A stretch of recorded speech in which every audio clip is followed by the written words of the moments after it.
Today we will discuss about the distillation column and their basic layout. So now let us take a very basic classifications of the distillation column. So we can classify the distillation column on the basis of different categories. For example, one category may be on the basis of type. So if you categorize the distillation column on the basis of type, it can be a batch type and continuous type. Batch type means you have to feed the feedstock, charge the feedstock into the column at one time, and then continuously the distillation process is taking place. No feed is charged into the distillation column continuously.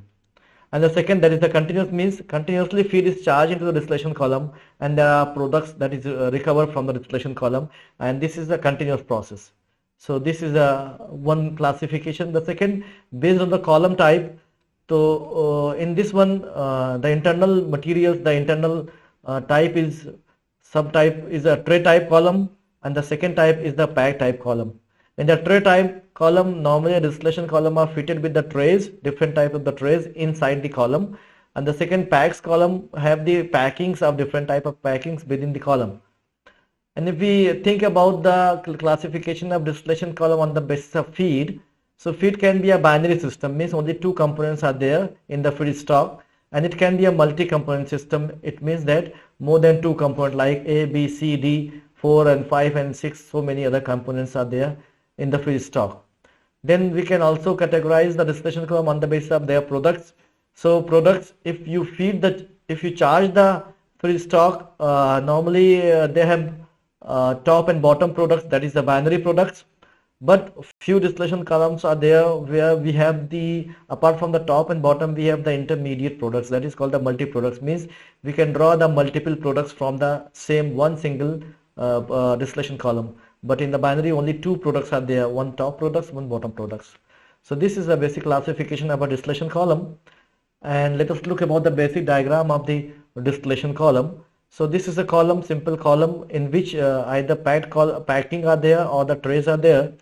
And when the feed is charged into the column, so it can be in between the top and bottom section of the column. Then what happened? The one portion that is the of the feedstock, that is top portion, that is a vapor portion, is taken out from the top of the column, and this is the vapor. This portion is the vapor portion, or you can say it is in a vapor phase.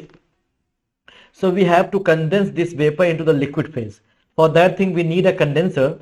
So we can install one condenser here. So if this vapor is passed through the condenser, and then the material will be condensed out, means the material will be converted into a liquid phase. Then this liquid material is sent into the reflux drum, where it is settled down, means it is accumulated, and then a part of this reflux drum liquid is taken as the top product, and one part is taken back into the column, that is called the reflux. That name is a reflux. So this is the story of the top of the column. And now come to the bottom of the column. The bottom product, that is a liquid product. This liquid product is taken out from the column, and then what happened? This liquid is sent charged into the sent into the reboiler, where this liquid is being heated so that it can be partially converted into the vapor phase. So now after the reboiler, there are two things. One is vapor material, the second is the liquid material. So the vapor material is taken back into the column, and the liquid material is taken as a product, and that product name is the bottom product. So we can see that overall this is the typical type of that diagram for the distillation column, where feed is denoted by F, top product is denoted by D, and the bottom product is denoted by W. So F, D and W, these are the three materials that are taken out from the basically distillation column. Now let us look about one more thing into the column. All the portions that is above the feedstock is known as the enriching sections, means above the feed up to the top of the column, that is known as the enriching section. We will discuss in detail about the meaning of enriching section. Similarly, below the feedstock, this section is known as the stripping section. So these sections are also important here. And one more thing that is required with reference to the energy and the heat. So if you see in the column, we are providing the heat at the bottom of the column through the reboiler, and we are taken out the heat from the top of the condenser. In this location we are taken out the heat from the column. So if you see about the heat kind of point of view, so you can understand where the heat is coming and how the heat is leaving from the column. And if you see about the material point of view, how the materials are coming and how the materials are leaving from the distillation column. So this is a basic diagram of distillation column. This is again the other picture of the distillation column, very similar but slightly different. They have making the reboiler as this type of reboiler, because there are so many type of reboilers. This is a one type of reboiler, that is called the kettle type reboiler. Now come to the some other portions. We are going to some deep and some elaborated portions. For example, this is the first thing, that is the internals of the distillation column. So internals of the distillation column is either tray type or the pack type. That's, we have discussed that either it is a tray type or the pack type. In this diagram, the trays are shown here. These are the trays where the vapor and liquid are interacted, and where the separation vapor liquid equilibrium is established. Means the VLE data, the VLE graph is basically used for the to find out the composition of each and every trace, and this way the separation is taken out. And another diagram, this diagram is showing here, this diagram is related with the packings. You can see that these are the packings in the column. So it means that there is no trace, only the packings are there, and these packings are helping for the separation of the vapor and liquid from each other. So this is also basically creating the VLE data and VLE material systems in the distillation column. If you compare the distillation column between the packings and between the trays, you can find out there are how it looks like, and there are differences in these. There are some advantages of using the packings, and there are some disadvantages of using the packings.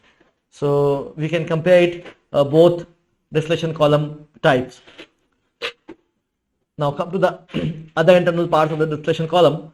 So obviously the first thing, that is the column. So if you see, column is basically the material in which column is the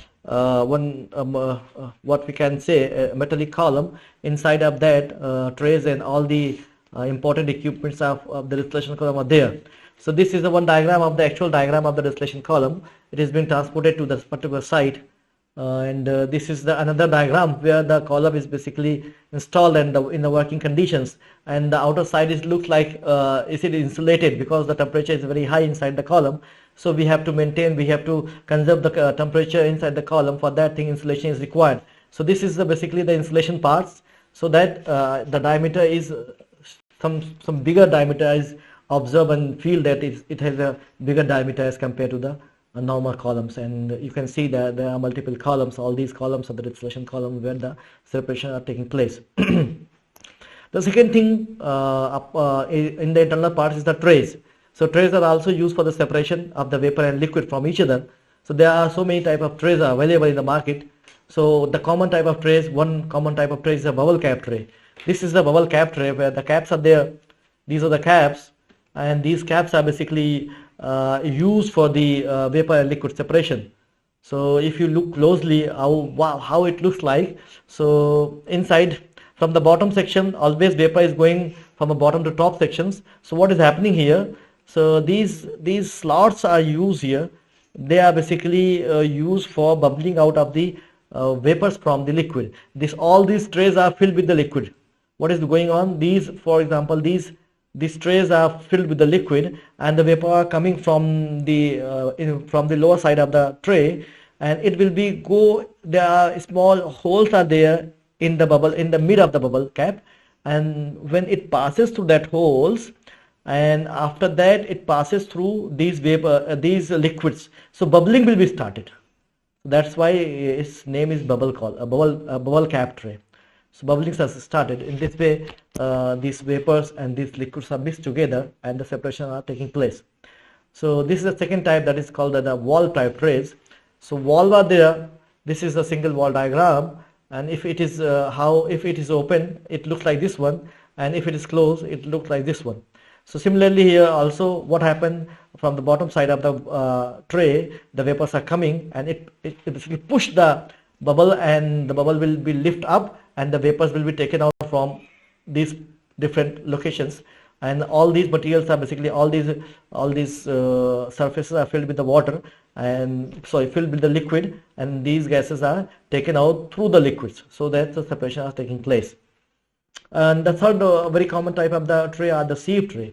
This is a sieve tray. It's a very simple tray. Only small holes are there in the tray. You can see these are the small holes. Nothing is available.